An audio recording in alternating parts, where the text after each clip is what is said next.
কোনো কি নাই, যায় ঝামেলা নাই, সব সুন্দরভাবে ব্যাপক আরামে মৌজে খুশিতে সে চলতেছে। আল্লাহ বলেন এরকম ব্যক্তি অথচ নাফরমানি করছে, অথচ নামাজ নাই, সেজদা নাই, হালাল হারামের পার্থক্য নাই, কিন্তু দুনিয়া খুব আরামসে চলতেছে। আল্লাহ বলেন এমন মানুষগুলো, এই নাফরমানগুলো ভাবে আমি তাদের প্রতি সন্তুষ্ট, তাদের উপরে আমি কল্যাণ করতেছি, আমি তাদের উপরে রাজি খুশি, এই জন্য আমি তাদেরকে অর্থ সম্পদ, দুনিয়ার মাল দৌলত, টাকা পয়সা, প্রভাব প্রতিপত্তি দিয়ে তাদেরকে রাখছি। আল্লাহ বলেন বাল্লা ইয়াশউরুন আয়াহসাবুনা আন্নামা নুমিদ্দুহুম বিহি মিন মালিন ওয়া বানিন নুসারিউ লাহুম ফিল খায়রাত। আল্লাহ বলেন যাদেরকে আমি দুনিয়াতে সম্পদ এবং সন্তান দিলাম, তারা ভাবতেছে যে আমি তাদেরকে কল্যাণের উপরেই রেখেছি, আমি তাদের উপরে খুশি আছি। আল্লাহ বলে বাল্লা ইয়াশউরুন, আসলে তারা বুঝতেছে না যে সম্পদ, সন্তান, বাড়ি, গাড়ি, টাইলস, বাথরুম আর দুনিয়ার ব্যবসা, দুনিয়ার পদ পদবি, খোদার কসম আল্লাহ বলে বান্দা এটা আমার সন্তুষ্টির চিহ্ন না, এটা আমার রাজি খুশির চিহ্ন না, কোনোভাবেই না, কোনোভাবেই না, কোনোভাবেই না। যদি দুনিয়াবি অর্থ সম্পদ, ক্ষমতা, দুনিয়াবি পাওয়া, এটাই যদি আমি আল্লাহর সন্তুষ্টি আর রাজি খুশির চিহ্ন হতো, তাহলে তো কাফের মুশরিক বেঈমানদেরকে সব সময় দুনিয়াতে আমি অর্থ, বিত্ত, ক্ষমতা, সম্পদ বেশি তো দিয়ে রাখছি। কথা বলেন তো, তাইলে তো বোঝা যায় আমি তাগুর উপরে বেশি খুশি। তাইলে তাইলে বলেন, তাহলে বোঝা গেল অর্থ, সম্পদ, প্রভাব প্রতিপত্তি, দুনিয়াবি ক্ষমতা, বাহাদুরি, এটা আল্লাহ তাআলা রাজি খুশির চিহ্ন নয়। আল্লাহ তাআলা রাজি খুশির কি নয়? চিহ্ন নয়। বুঝতেছেন আপনারা? আপনারা আমার কথা বুঝেন? আপনাকে কথা আমি বুঝি, চিটাঙের কথা অল্প অল্প বুঝি। আর ইদানিং তো আজকে কয়েক বছর ধরে ধারাবাহিক আসি, ফলে আলহামদুলিল্লাহ অল্প অল্প বুঝি। মাঝে মাঝে একটু একটু তর্জমা করতে হয়, মানে মাঝে মাঝে জিজ্ঞাসা হয় যে এটা কি বুঝাইতে চাইছেন। আলহামদুলিল্লাহ এখন বুঝি। বাট আমাদের জেলার মানুষও তো অনেক চিটাগাঙে আছে। কুমিল্লার কোনো মানুষ আছে এখানে? বাবা, আমরা বাড়ি। মাশাআল্লাহ, মাশাআল্লাহ। আল্লাহ সবাইকে কবুল করে, আল্লাহ সবাইকে ভালো রাখে, ভালো রাখে। তো আল্লাহ তাআলা বলেন আয়াহসাবুনা আন্নামা নুমিদ্দুহুম, ওরা ভাবতেছে কি আমি তাগরে ভাত খাওয়াই দেখা, আমি তাগরে বিল্ডিং টিল্ডিং দিছি দেখা আমি তাদের উপরে রাজি। অনেক মাঝ বয়সী লোক দেখবেন 60 বছর বয়স, উনি খুশি, এমন সুন্দরে পান খায়, বিড়ি খায়, চা দোকানে গপ মারে, চাচার ভাবসাব দেখলে চাচা খুশি। জিজ্ঞাসা করবেন চাচা কেমন আছেন? হ্যাঁ হুজুর আল্লাহর রহমতে, আপনাকে দোয়ায়, 10 জনের দোয়ায় ভালো আছে। কেরম ভালো আছেন চাচা? জিজ্ঞাসা করলে বলবে হুজুর আল্লাহর রহমতে তারা 3 জন ছেলে, আমরা 3 জন আল্লাহর রহমতে বিদেশ পাঠাইছি। 4টা মেয়ে ছিল, 4টা মেয়ে বিয়া দিছি। মেয়ের জামাইগুলো আল্লাহর রহমতে পয়সাওয়ালা, বাড়ি গাড়িওয়ালা। হুজুর 4 রুমওয়ালা একটা বাড়ি করছি, 2টা বাথরুম করছি, ভিতরে দুটোটা বাথরুমের টাইলস। আল্লাহু আকবার, কত বড় নিয়ামত, কত বড় সৌভাগ্য। চাচা, চাচার পূর্বপুরুষ মানে উনার আগের আমলের মানুষরা মাটির মধ্যে পেশাব করত, আর উনি এখন জি পুত নাতি নাতনি নিয়ে টাইলসে মতে। আল্লাহু আকবার, আমনের কপাল চাচা, আল্লাহ রে টাইলসে মতার তৌফিক দিয়েছে। সুবহানাল্লাহ, খুশি, উনি খুশি। উনি বিল্ডিং করছে, পুত বিদেশ পাঠাইছে, উনি জমি কিনছে 10 শতক, আল্লাহর রহমতে ব্যাংকেও 10 লাখ টাকা আছে। খালাস, দুনিয়া খালাস। এবার যদি জিজ্ঞেস করি চাচা 3 ছেলে নামাজ পড়ে তো? 3 ছেলের বউ পর্দা করে তো? মেয়েগুলো স্বামীর বাড়িতে পর্দা পুশিদা করে তো? আপনার ছেলে মেয়ে, নাতি নাতনি সকলেই আল্লাহর কোরআন পড়তে পারে তো? আপনার ঘরে যে ছেলে মেয়ে, নাতি নাতনি প্রতিদিন রাতে ঘুমায়, তারা ফজরের নামাজ পড়ে তো? তখন কি হবে? বৃষ্টি আসতেছে, মাশাআল্লাহ,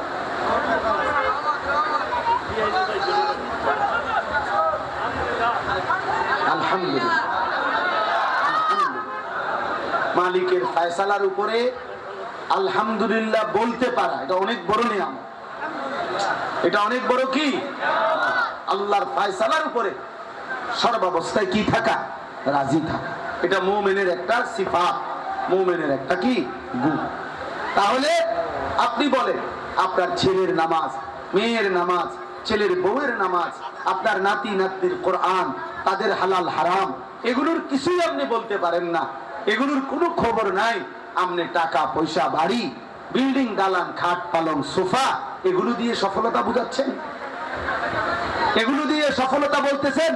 এটা কি একজন মুসলমানের সফলতা? এটা বলে আল্লাহ আমাদেরকে বুঝ দান করেন। ইয়া আইয়ুহাল্লাযীনা আমানু লা তুলহিকুম আমওয়ালুকুম ওয়ালা আওলাদুকুম আন যিকরিল্লাহ। আল্লাহ তাআলা বলেন, হে মুমিন, তোমাদের সম্পদ এবং তোমাদের সন্তান তোমাদেরকে যেন আল্লাহর জিকির, আল্লাহর বন্দেগী ভুলিয়ে না দেয়। ওমান ইয়াফআল যালিকা, যে সম্পদ এবং সন্তান, পরিবার পরিজনের কারণে আল্লাহ ভুলে গেল, আল্লাহর জিকির ভুলে গেল, ইবাদত ভুলে গেল, খোদার কসম আল্লাহ বলছে ফাউলাইকা হুমুল খাসিরুন, তারা নিশ্চিত ধ্বংস, তারা বরবাদ, তারা লস, তারা ক্ষতিগ্রস্ত, ক্ষতিগ্রস্ত, ক্ষতিগ্রস্ত, ক্ষতিগ্রস্ত। অতএব আমি আপনাদের কাছে এটাই বললাম। এবার আল্লাহ বলেন, চারটি গুণ যার মধ্যে আছে সে মূলত আমার পছন্দের, আমি মূলত তার উপরে সন্তুষ্ট, আমি তাকেই মূলত কল্যাণের পথে রেখেছি, আর আমি তাকেই জান্নাতের পথে এগিয়ে দিচ্ছি। সুবহানাল্লাহ। কয়টা গুণ? চারটা। এক, ইন্নাল্লাযীনা হুম মিন খাশিয়াতি রাব্বিহিম মুশফিকুন। এক নাম্বার, আল্লাহ বলেন, যাদের অন্তর সর্বদা আমি আল্লাহর ভয়ে প্রকম্পিত, যাদের অন্তরে সর্বদা আমি আল্লাহর ভয়। যার অন্তরে কার ভয়? আবার বলেন। এক। দুই, ওয়াল্লাযীনা হুম বিআয়াতি রাব্বিহিম ইউমিনুন, যারা আমি আল্লাহর এই আয়াতগুলো, মানে এই কোরআনের আদেশ নিষেধ, হুকুম আহকামের প্রতি পূর্ণ বিশ্বাস রাখে, পূর্ণ ঈমান রাখে, পূর্ণভাবে গ্রহণ করে। আল্লাহ বলেন, আমি তাদের উপরে সন্তুষ্ট। দুই। তিন, ওয়াল্লাযীনা হুম বিরাব্বিহিম লা ইউশরিকুন, যারা কোনো অবস্থাতেই তাদের রব আল্লাহর সাথে কোনোভাবেই ন্যূনতম যাররা পরিমাণও শিরিক করে না। কি করে না? তাহলে এক নাম্বার হলো যারা আল্লাহর ভয়ে যাদের দিল কাঁপে। দুই, আল্লাহর বিধান, আয়াত, কোরআন, শরীয়ত, নবী সাল্লাল্লাহু আলাইহি সাল্লামের সুন্নাহ, হাদিস, তরিকা যারা মেনে নিচ্ছে, ঈমান রাখছে। তিন, যারা কোনো অবস্থাতেই কোনো কিছুতেই আল্লাহর সাথে কাউকে কি করে না? শিরিক করে না। চার, ওয়াল্লাযীনা ইউতুনা মা আতাউ, আল্লাহ বলেন, আমি আল্লাহ তাদেরকে যা কিছু দিয়েছি, জীবন, যৌবন, সুস্থতা, অর্থ, সম্পদ, ব্যবসা, রুজি, কামাই, স্ত্রী, সন্তান, ছেলে মেয়ে, যা কিছু আমি যখন দিলাম, তো সব কিছু আমি আল্লাহর পথে ব্যয় করে, আমার হুকুম মতে ব্যয় করে, আমার রাসূলের নির্দেশনা মতে ব্যয় করে, আল্লাহ বলেন তাদেরকেই আমি কল্যাণের পথে নিচ্ছি, তাদের উপরেই আমি রাজি খুশি আছি। এরপরে আল্লাহ বলেন, অকুলুবুহুম ওয়াজিলাতুন আন্নাহুম ইলা রাব্বিহিম রাজিউন।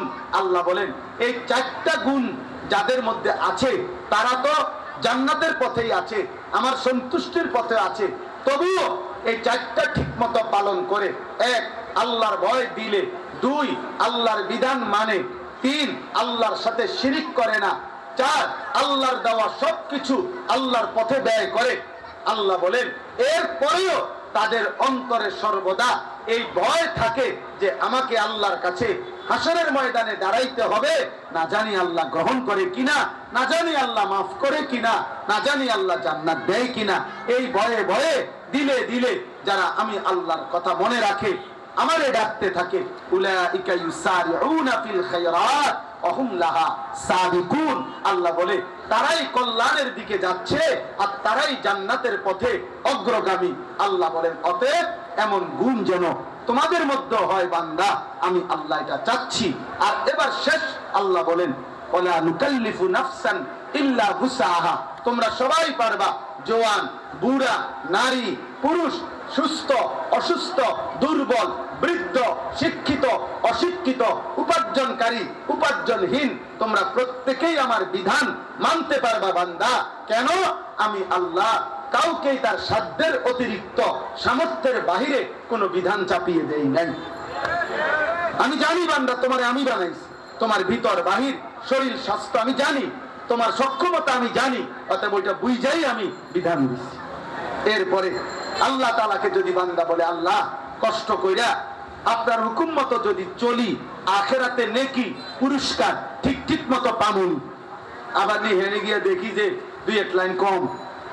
আল্লাহ বলে না, ওয়ালাদাইনা কিতাবুন ইয়ানতিকু বিল হাক্কি ওয়া হুম লা ইউজলামুন। আমি আল্লাহর পক্ষ থেকে আমার ফেরেশতারা একদম নিখুঁতভাবে সত্যভাবে তোমার আমলনামা লিখছে। এই আমলনামা ধরে ধরে তোমার সামনেই আমি আল্লাহর সম্মুখে তোমার জীবনের সব কর্মকাণ্ড আমি আল্লাহর সামনে পেশ করবে। ওয়া হুম লা ইউজলামুন, এক বিন্দু জুলুম হবে না। আল্লাহ বলেন তোমার কৃত একটা গুনার বেশি লিখবে না, তোমার কৃত একটা নেকিও কম লিখবে না।